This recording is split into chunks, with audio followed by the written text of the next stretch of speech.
People assume Hearst Castle exists because one man had too much money and not enough restraint. A hilltop fantasy, a monument to ego. But that assumption collapses the moment you ask a harder question. If old money was truly secure in the early 20th century, why did one of its most powerful figures build a self-contained fortress on an isolated ridge overlooking the Pacific Ocean? Why did permanence matter so much to someone who already owned influence, land, and newspapers that shaped the thoughts of millions? And why does this building feel less like a celebration and more like a contingency plan? The castle does not announce confidence. It signals anxiety. By the year 1919, when William Randolph Hearst chose the remote hills above San Simeon, California, the world that created old money was already under strain. Empires had just collapsed in Europe. Monarchies that once seemed eternal had vanished in months. Revolutions were no longer theoretical. They were recent. And even in the United States, where wealth had grown faster than regulation, something had shifted. Public resentment toward concentrated power was no longer whispered, it was printed. Taxation was rising. Labor was organizing. Political language was changing. For the first time, old money was being asked to justify itself.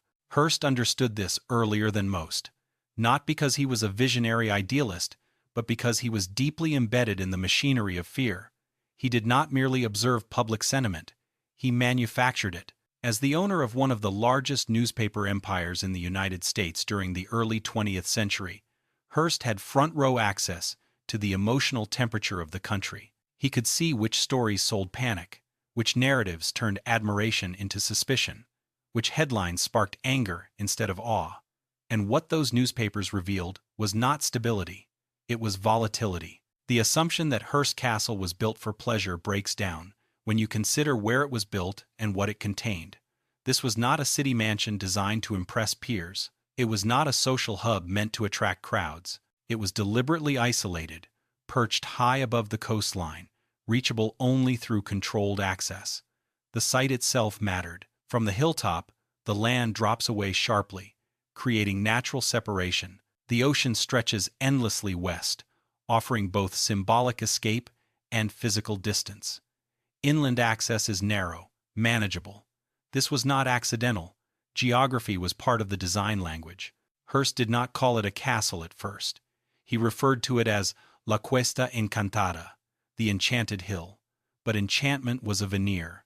Beneath it was infrastructure, water systems, power generation, food storage, staff housing, redundant supply lines. The estate was conceived as a self-sustaining environment long before that concept became fashionable. It could function independently for extended periods. It did not rely on nearby towns. It did not depend on public utilities in the way urban mansions did. This was not indulgence. This was insulation. The deeper contradiction emerges when you place this project in time. Construction began in the early 1920s and continued through the Great Depression of the 1930s. While banks failed and unemployment surged, resources continued to flow into this hilltop complex. Not because Hearst was detached from reality, but because he was responding to it. The castle expanded as uncertainty expanded. When markets became unstable, the estate grew more complete. When political pressure intensified, the compound became more autonomous. That correlation is difficult to ignore. Old money has always understood one uncomfortable truth. Admiration is temporary. Stability is conditional. Wealth survives not by being seen, but by being protected. Hearst Castle reflects this logic in stone. Its scale intimidates, but its function reassures the person inside, not the people looking in. The illusion of openness masks a reality of control. Guests were invited, yes, but selectively. The flow of people was managed. The environment was curated. Every corridor, every courtyard, reinforced hierarchy. This is where nostalgia becomes dangerous. The early 20th century is often remembered as a glamorous era of expansion, a time when wealth built beauty without consequence. But that memory ignores the pressure that made such beauty necessary. Hearst was not preserving a golden age. He was responding to its decay. His wealth, largely inherited and amplified through aggressive expansion, existed in a society beginning to question whether such accumulation should be allowed to persist unchallenged. California itself mattered in this calculation. By the 1920s, it was still distant from the political centers of Washington, District of Columbia, and New York City. Distance offered safety. The West Coast felt less entangled in the regulatory momentum building in the East. But distance also required preparation. If instability reached the coasts, retreat had to be possible. Hearst Castle offered elevation, isolation, and symbolism all at once. It projected cultural dominance while quietly planning for withdrawal. The castle's architecture reinforces this reading. Its inspiration came from European fortresses and religious complexes, not American domestic homes. Towers rise vertically, not inviting approach but commanding observation. Courtyards are enclosed, not expansive. Movement is guided, not free. This was not the architecture of openness, it was the architecture of endurance. Old money does not fear poverty first, it fears exposure. What makes this unsettling is not that Hearst built big. It is that he built deliberately against a future he believed would be hostile. His newspapers often inflamed populist anger, attacked labor movements, and shaped political outcomes. Publicly, he fueled division. Privately, he prepared for its consequences. This is the moral inversion at the heart of the castle. The same man who amplified instability through media built a sanctuary to survive it. The illusion of permanence required reinforcement because permanence was no longer guaranteed. Hearst Castle was a response to a subtle but growing realization among elites in the early 20th century. Wealth alone was no longer sufficient protection. Legal systems could turn. Tax codes could change. Public opinion could become aggressive. And once that happened, visibility became a liability. The castle's remoteness also served another function. It created psychological distance.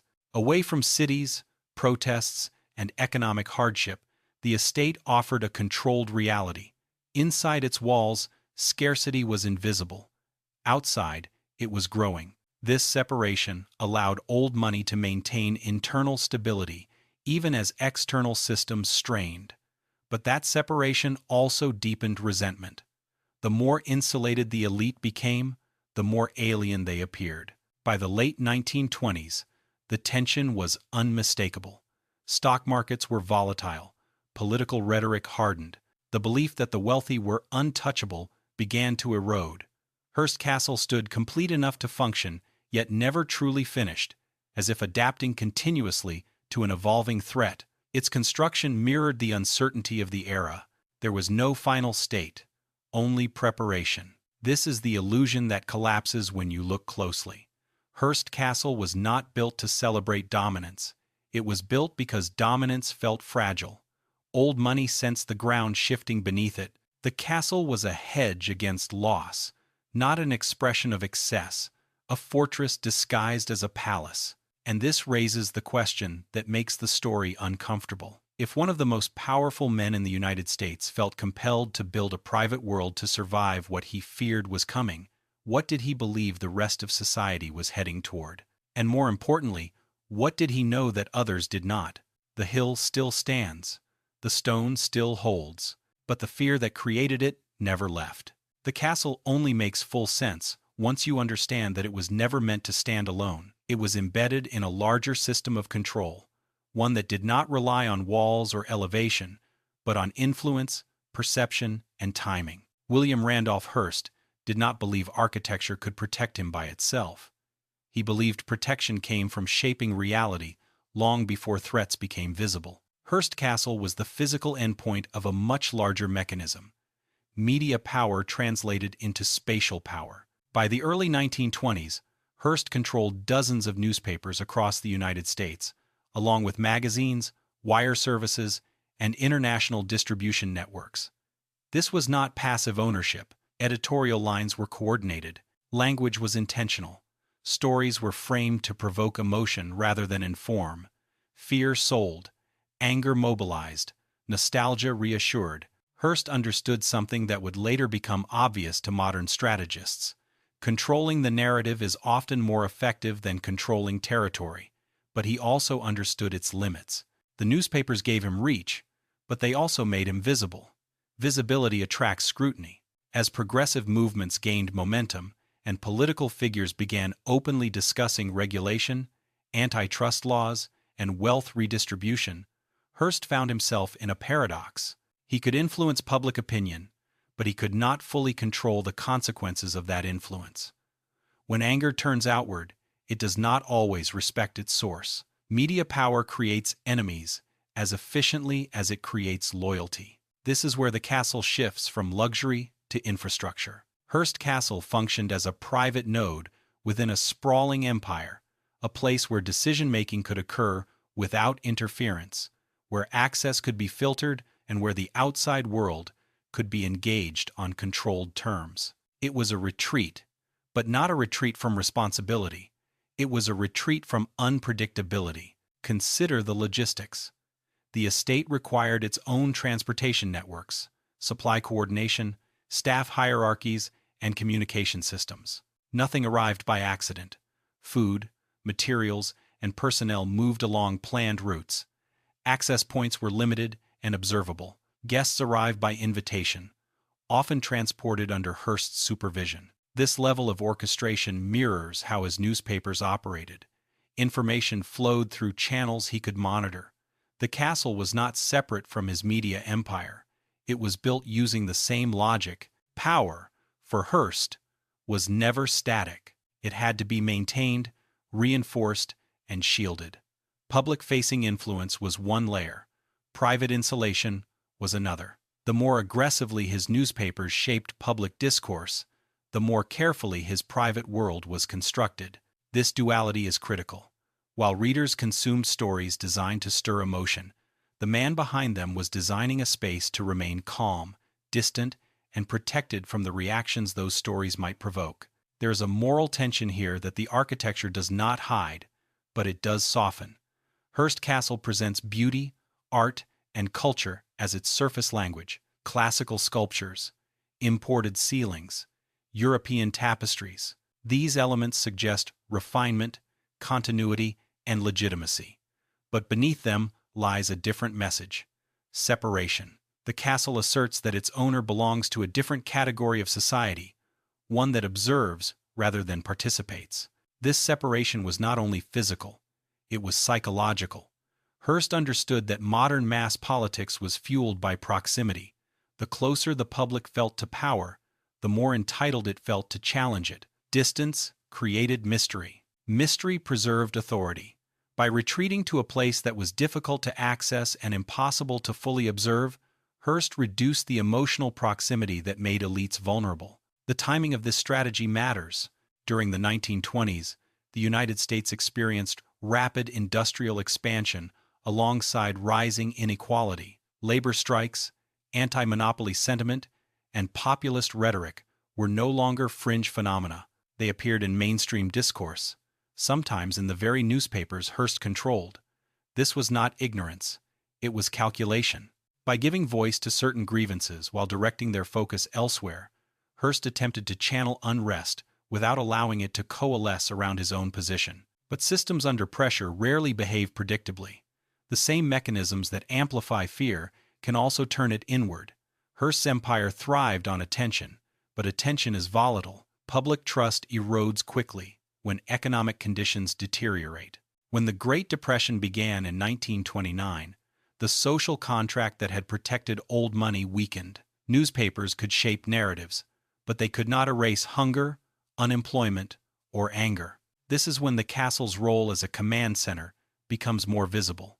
From San Simeon, Hearst could observe without being observed. He could host political figures, business leaders, and cultural elites in an environment he controlled completely.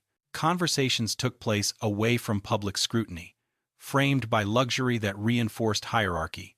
The setting itself influenced behavior. Guests were reminded, subtly but constantly, of the power imbalance between host and visitor. The castle also served as a symbolic assertion of legitimacy. By surrounding himself with European art and architectural references, Hearst aligned his wealth with historical continuity.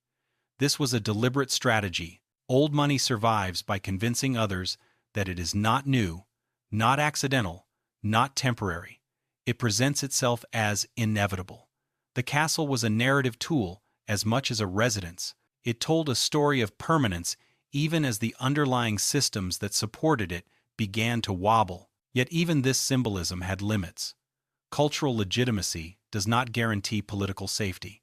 As regulatory frameworks expanded and public expectations shifted, Hearst faced increasing resistance. His newspapers, once tools of dominance, became liabilities. Critics accused him of manipulation, sensationalism, and self-interest. The very visibility that gave him power exposed him to attack. This exposure explains another feature of the estate, its inward orientation. While outward-facing facades project grandeur, much of the castle's life unfolded inward, within courtyards, private rooms, and controlled spaces. This inward focus mirrors the logic of a system preparing for contraction. When expansion becomes risky, consolidation follows. Hearst consolidated influence within environments he could manage directly. The hidden machinery of the castle also included redundancy. Multiple living quarters, layered staffing systems, and flexible spaces allowed the estate to adapt to changing circumstances. This adaptability was not aesthetic. It was strategic. Old money does not expect stability. It plans for disruption. The castle's ability to host large groups, shrink into private use, or function with minimal external input reflects this mindset. What is often overlooked is how this strategy shaped Hearst himself.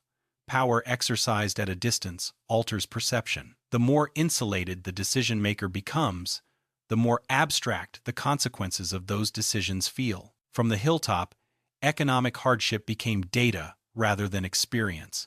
Political backlash became noise rather than threat. This detachment can preserve calm, but it also distorts judgment. Historians suggest that Hearst's later decisions, both in business and politics, reflected this distortion. His confidence in his ability to steer outcomes through narrative underestimated the depth of systemic change underway. Media influence could delay reckoning, but it could not prevent it. The castle protected him physically and psychologically, but it also reinforced a belief that separation equaled safety. This belief would be tested repeatedly as the 20th century progressed. The estate remained, but its meaning shifted. What began as a symbol of preparation slowly revealed itself as a monument to a specific kind of power, one that thrived in a narrow window of history. The castle could insulate against mobs, taxes, and political cycles, but it could not insulate against structural transformation. The hidden machinery behind Hearst Castle exposes an uncomfortable truth about old money. Its greatest fear is not loss of wealth, but loss of control over the story that justifies that wealth. Hearst built a fortress not because he expected immediate attack, but because he sensed that the narrative of legitimacy was eroding. When belief fades, force follows. Architecture becomes a substitute for trust, and this is where the system reveals its fragility. The more effort required to maintain control, the clearer it becomes that control is slipping. Hearst Castle stands as evidence of this paradox. It is massive, deliberate, and enduring, yet it was born from insecurity. A man who shaped the emotions of a nation felt compelled to retreat from them. The machinery worked, for a time. Hearst remained influential. The castle functioned, the system held, but beneath the surface, pressures continued to accumulate, not only against Hearst personally, but against the entire structure of inherited power he represented. The question that lingers after examining this machinery is not whether Hearst succeeded in protecting himself, but whether protection itself became a form of isolation. When power withdraws to survive, it may preserve its body, but it risks losing its relevance. And once relevance is gone, no amount of stone, elevation, or narrative control can fully restore it. The castle still overlooks the Pacific Ocean, silent and imposing. But the system that created it was never as solid as it appeared. The permanence suggested by stone and scale hides a quieter reality. No structure endures on vision alone. Every illusion of stability is underwritten by labor, and Hearst Castle was no exception. In fact, Its very existence depended on an enormous human system designed to remain unseen. The story of Hearst Castle shifts again when attention moves away from the towers and toward the hands that built, cleaned, repaired, cooked, transported, and maintained them day after day, year after year. Construction began in earnest in the early 1920s and stretched across decades, not because of indecision, but because the project itself absorbed time, people, and resources at a relentless pace. Thousands of workers were involved over the years.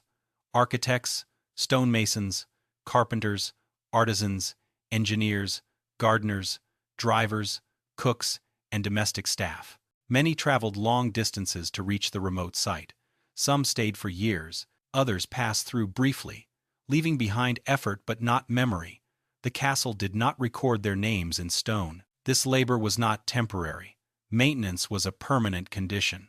The estate's scale required constant attention. Roofs had to be inspected, roads had to be kept passable, water systems had to be monitored, gardens demanded seasonal care. The illusion of effortless grandeur was the product of sustained human exertion. Yet that exertion was carefully obscured. Guests saw abundance without witnessing the work that produced it. Permanence depends on invisibility. The 1920s were a period of intense labor conflict across the United States. Industrialization had concentrated workers while reducing security. Unions gained strength. Strikes became common. Public sympathy toward labor grew unevenly but persistently. Against this backdrop, Hearst Castle represented a paradox. It required disciplined, reliable labor to function, yet it existed within a society increasingly skeptical of concentrated wealth and the conditions that supported it. The workers at San Simeon operated within a rigid hierarchy. Roles were clearly defined, access was limited, movement within the estate was structured, servants lived in designated quarters, separate from guest spaces. Craftsmen worked according to schedules that prioritized the comfort of the household. This organization was efficient, but it also reinforced distance. The people who sustained the illusion were kept outside it. This separation mattered psychologically. Old money relies on the belief that its world is fundamentally different from the world of work. Hearst Castle embodied that belief spatially. Labor occurred below, behind, or out of sight. Leisure occupied the visible spaces.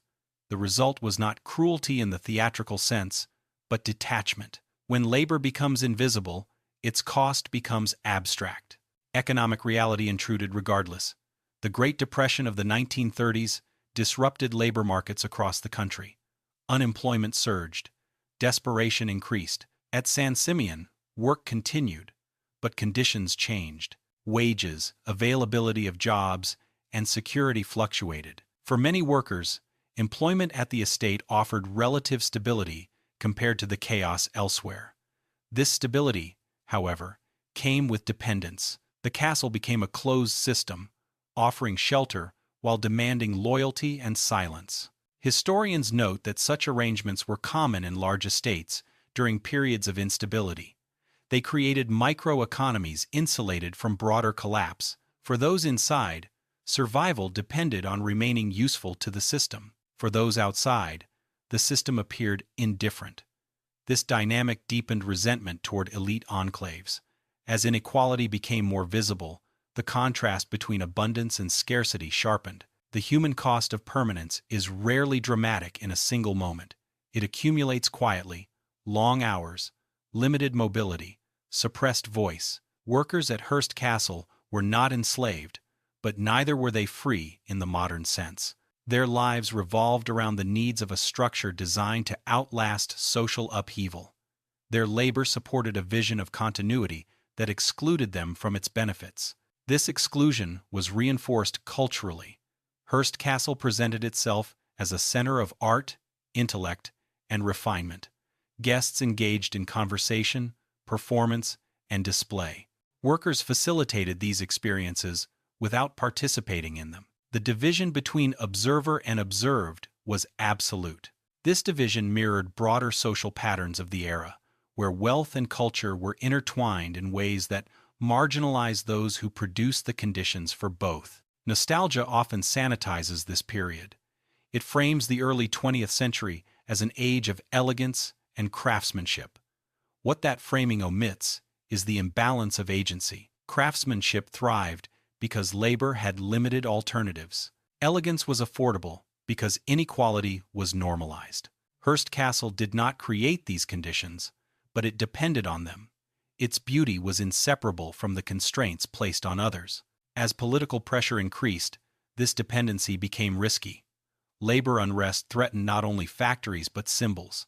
Estates like San Simeon were increasingly perceived as relics of an unjust system. The more visible the contrast, the more vulnerable the illusion of legitimacy became. Hearst's media empire could shape narratives, but it could not fully erase the growing awareness of disparity. The castle responded to this risk through further insulation. Security protocols tightened. Access remained controlled. Staff were selected not only for skill, but for discretion. Silence became part of the job. The human system supporting the estate was engineered to be reliable and invisible, minimizing the chance that internal realities would leak outward. Yet invisibility has consequences. When labor is hidden, grievances accumulate without resolution. The absence of public conflict does not indicate harmony. It indicates containment. Over time, containment increases pressure. Old money often mistakes quiet for consent. Hearst Castle illustrates this error. The absence of revolt within its walls did not reflect satisfaction. It reflected dependence. The psychological impact of this arrangement extended beyond workers. It shaped Hearst's perception of the world.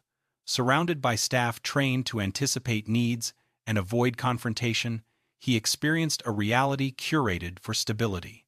Discomfort was filtered. Criticism was distant. This environment reinforced the belief that systems could be managed indefinitely with enough control. But control over labor does not equate to control over society. The broader political environment continued to evolve. Social safety nets expanded. Regulatory frameworks solidified. The moral narrative around wealth shifted from admiration to suspicion. The labor that sustained old money began to demand visibility and rights. Hearst Castle, in this context, became a symbol of both resilience and fragility. Its continued operation demonstrated the capacity of wealth to create private order amid public disorder. At the same time, its dependence on hidden labor exposed the limits of that order. Permanence required constant negotiation with forces it sought to exclude. This tension reveals a deeper truth about old money. Its survival strategies often rely on systems that generate the very hostility they aim to avoid. By insulating themselves, elites increase distance. By increasing distance, they erode legitimacy. By eroding legitimacy, they invite challenge. The castle stands at the center of this loop.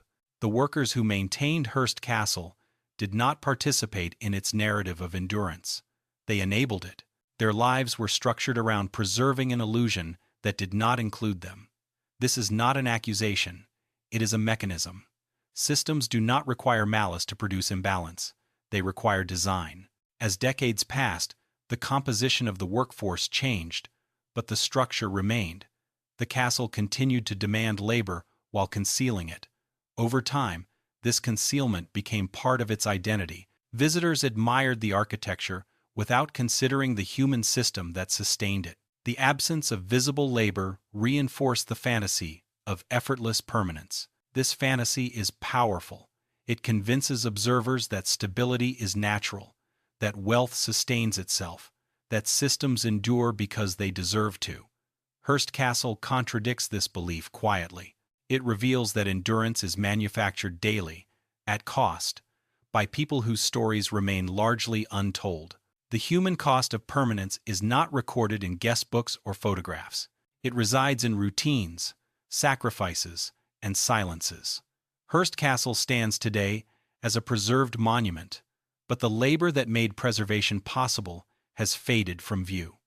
This fading is itself a warning. When societies forget the human foundations of their structures, they misunderstand their fragility. The illusion of permanence held, for a time, but it required constant reinforcement, and reinforcement always draws from somewhere. The castle endured by consuming effort, loyalty, and time from those with fewer choices.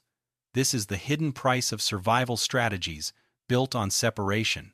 As pressure mounted beyond the estate's walls, the question was no longer whether the castle could stand, but whether the system that justified its existence could continue unchallenged.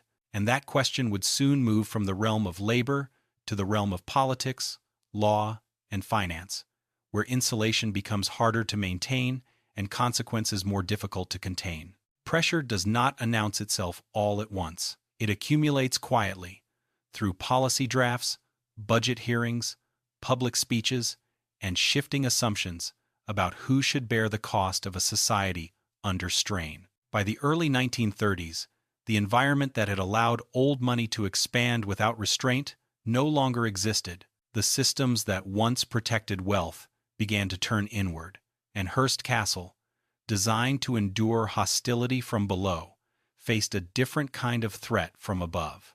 The Great Depression did more than collapse markets. It rewrote moral expectations.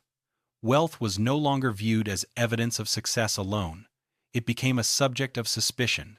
Public patience for excess evaporated.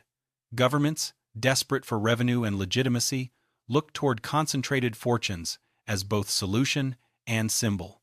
Taxation intensified. Regulation expanded. The political language surrounding wealth hardened into something personal. For William Randolph Hearst, this shift was especially dangerous. His wealth was not quiet. It was visible, theatrical, and inseparable from his public influence. His newspapers had shaped national moods for decades, but now those moods turned against the very structures he represented. Criticism of media power intensified. Calls for accountability grew louder. The same tools he once used to command attention now amplified scrutiny. Hearst Castle, once a strategic asset, began to reveal its limitations. Its isolation protected against unrest, but it could not protect against legislation. Distance from cities did not mean distance from tax authorities. Elevation did not insulate against policy. The castle could hide people, but it could not hide balance sheets. The financial pressure was real and escalating. Maintaining the estate required enormous ongoing expenditure. Staff wages, infrastructure upkeep, transportation, repairs, imports. These costs did not pause for economic crises. Meanwhile, Hearst's broader empire faced declining revenues. Advertising collapsed, circulation fell, debt accumulated. The newspapers that once printed profit now printed loss. This is where the survival strategy began to fracture. The logic of insulation assumes surplus. When surplus shrinks, insulation becomes expensive. Hearst was forced into choices that contradicted the very philosophy that created the castle. Assets were sold. Operations were scaled back. Control, once absolute, became negotiable. Political pressure compounded financial strain. Regulatory scrutiny increased around media practices, monopolistic behavior, and corporate governance.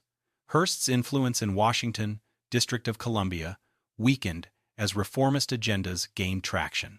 His previous proximity to power became a liability. Allies distanced themselves.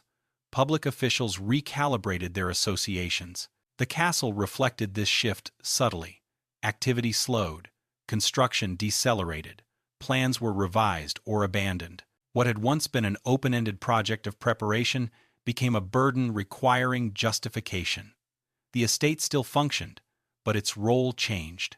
It was no longer expanding into the future. It was consolidating against loss. Taxation struck at the heart of old money's assumptions. Progressive tax rates challenged the idea that wealth accumulation was inviolable. Inheritance planning grew complex. Legal strategies replaced architectural ones. The focus moved from building to defending. Lawyers became as important as builders. Paperwork replaced stone as the primary line of defense. This transition exposed a deeper vulnerability. Old money had long relied on social legitimacy to soften legal exposure.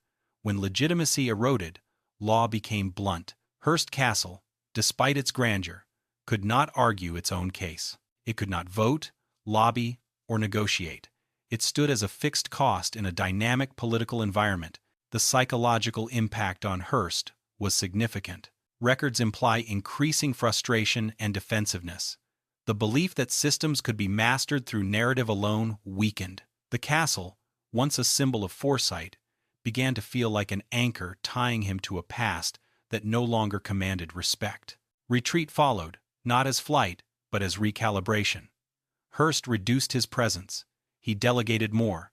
He withdrew from certain public battles. The estate transitioned from active command center to guarded refuge. Survival no longer meant expansion.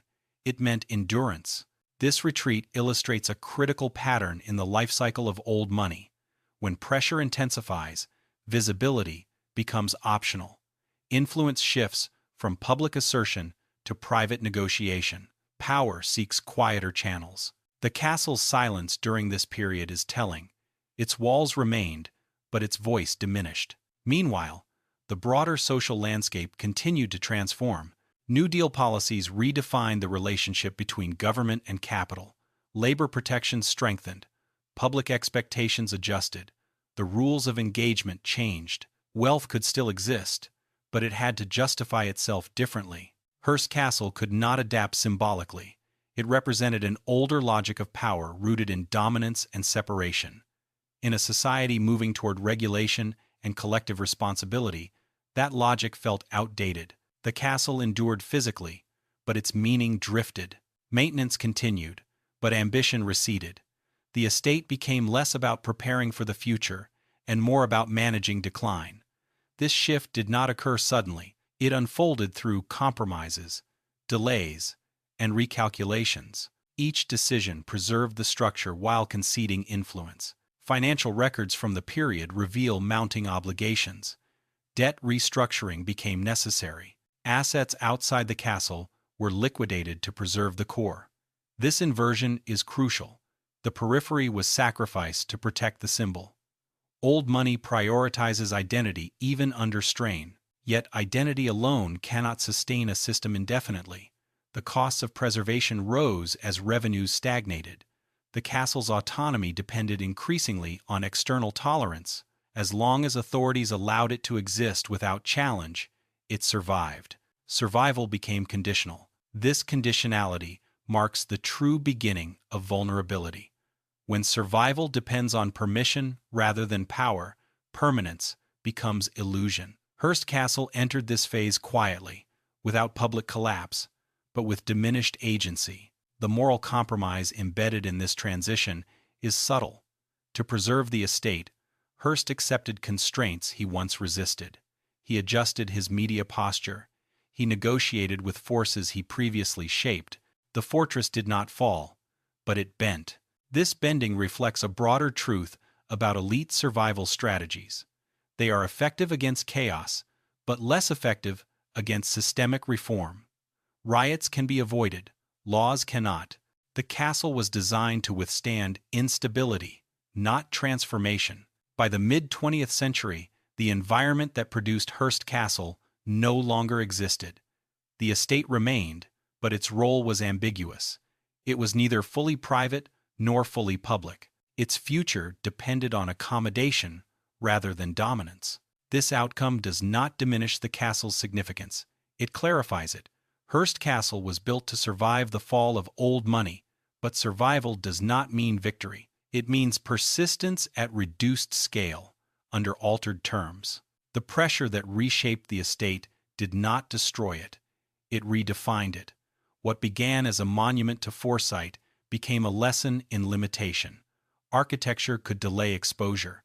Media could influence perception, but neither could halt structural change. The castle's continued existence after this period was no longer a testament to control.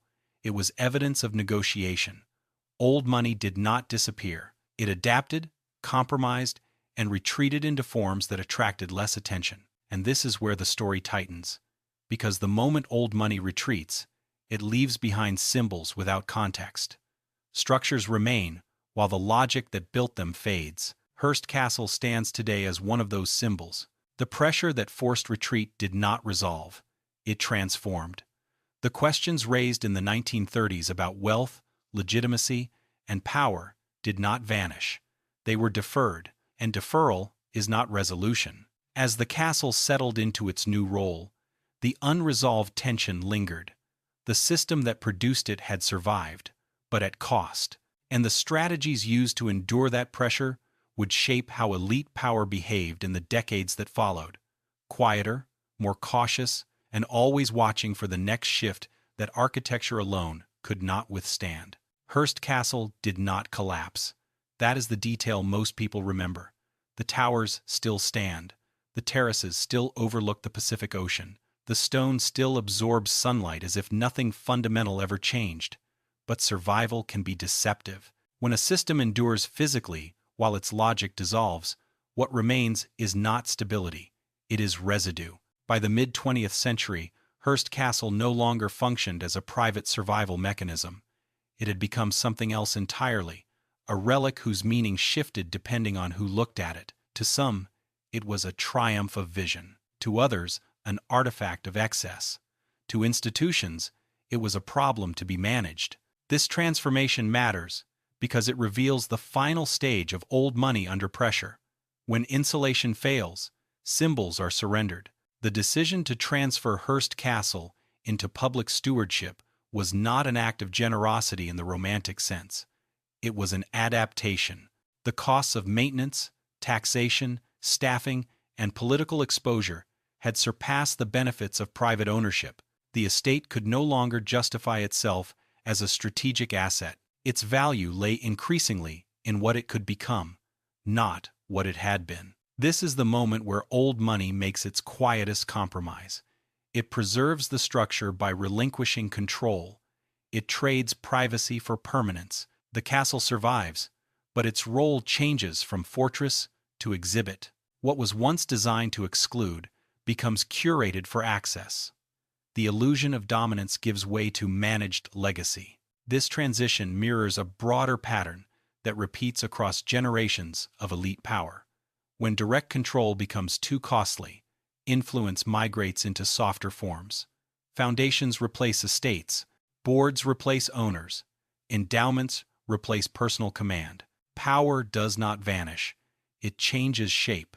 Hearst Castle's afterlife exposes this shift with unusual clarity. As a public site, it invites admiration without threat. Visitors walk its corridors without challenging its origins. The structure becomes neutralized through preservation. History replaces anxiety.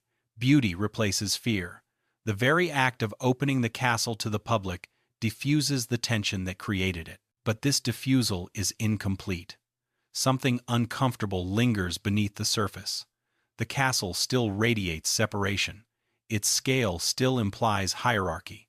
Its isolation still speaks of withdrawal. Even stripped of private power, it communicates a worldview that assumed collapse was inevitable and proximity was dangerous. That worldview did not disappear with Hearst. It migrated. Modern elites no longer build castles on hillsides, but the logic persists. Private islands, secured compounds, gated communities, redundant supply chains, quiet capital flight, legal complexity. These are not luxuries. They are preparations. They reflect the same anxiety that drove Hearst to San Simeon, updated for a different century. The difference is visibility. Hearst Castle was overt. It announced itself in stone. Today's preparations are less theatrical. They are financial, digital, jurisdictional. Where Hearst used architecture, modern power uses abstraction. Where he sought elevation, modern elites seek distance through complexity. This evolution suggests a hard truth. The fall of old money did not end elite insulation. It refined it. The lesson was learned. Visibility invites pressure. Spectacle invites scrutiny. Survival requires subtlety. And yet, the fear remains unchanged. Hearst did not build because he believed the world would end tomorrow. He built because he believed the world was becoming unpredictable. That belief defines elite behavior across eras. When systems feel stable, power integrates. When systems feel volatile, power withdraws. The castle stands as a physical memory of that withdrawal. What makes this relevant now is not nostalgia, but pattern recognition. The early 20th century was marked by inequality, rapid technological change, political polarization, and loss of trust in institutions. Those conditions did not disappear, they resurfaced in new forms. The response has been consistent. When trust erodes, elites stop performing legitimacy and start managing risk. Hearst Castle was a risk management strategy disguised as culture. It attempted to convert wealth into endurance. It assumed that distance could replace consent. That assumption held temporarily, then failed partially, then transformed. The unresolved tension is this: endurance achieved through separation creates fragility of a different kind. When power isolates itself too effectively, it loses feedback. It mistakes silence for stability. It confuses survival with safety. Hearst Castle survived, but Hearst's influence diminished. The structure outlasted the system that justified it. This inversion is critical. Architecture can preserve memory, but it cannot preserve authority. Today, we walk through the castle as observers, not subjects. That shift is subtle but profound. The structure no longer commands. It is explained. It no longer intimidates. It is contextualized. This is what happens when power transitions into history. It becomes interpretable, and interpretation is dangerous for systems that rely on mystique. The final lesson of Hearst Castle is not that old money always falls. It is that old money adapts by abandoning what once protected it. When fortresses become liabilities, they are reframed as heritage. When dominance becomes risky, it is recoded as contribution. The castle's survival required surrender. This raises a question that refuses to stay in the past. If today's elites are building less visible versions of Hearst Castle, structures not of stone but of law, finance, and technology, what happens when those structures are forced into the open? What does surrender look like in an age without monuments? Because every system that prepares for collapse is quietly admitting that collapse is plausible. Hearst Castle still stands because it was built with fear, not confidence. That fear has not vanished from the architecture of power. It has simply learned to hide better. And that leaves us with the discomfort Hearst himself never escaped. If insulation is always temporary, if legitimacy cannot be engineered forever, then what ultimately survives when systems turn? If you want more investigations like this, stories that do not flatter power but trace its pressure points, subscribe. The structures may change,